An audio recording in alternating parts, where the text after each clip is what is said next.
চট্টগ্রাম নগরীর বন্দর থানা এলাকায় সোমবার রাত 11টার দিকে হঠাৎ মিছিল শুরু করে নিষিদ্ধ সংগঠন ছাত্রলীগ সহ আওয়ামী লীগের অঙ্গ সংগঠনের নেতাকর্মীরা। খবর পেয়ে পুলিশ ঘটনাস্থলে গেলে তাদের ওপর চড়াও হন নেতাকর্মীরা।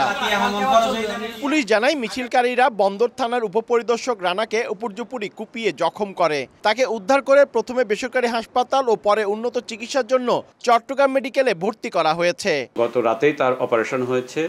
আমরা তাকে যথেষ্ট স্টেবল ডাক্তার বলেছেন যে তার এখন উনি আশঙ্কামুক্ত। পুলিশ বলছে ঘটনার পর সাঁড়াশি অভিযান চালিয়ে 18 জনকে আটক করা হয়েছে।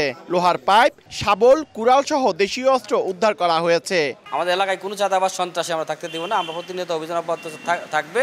আমরা গতকালকে অভিযান পরিচালনা করে 18 জনকে গ্রেপ্তার করেছি এবং তাদের কাছ থেকে বিপুল পরিমাণ দেশীয় অস্ত্র উদ্ধার করেছি। এই ঘটনার সঙ্গে যারা জড়িত প্রকৃত রহস্য উদ্ঘাটন করে প্রত্যেককে আমরা আইনের আওতায় নিয়ে আসবো। হামলাকারীদের কোনোভাবেই ছাড় দেওয়া হবে না বলে জানিয়েছে পুলিশ। পার্থপ্রতিম বিশ্বাস, সময় সংবাদ, চট্টগ্রাম।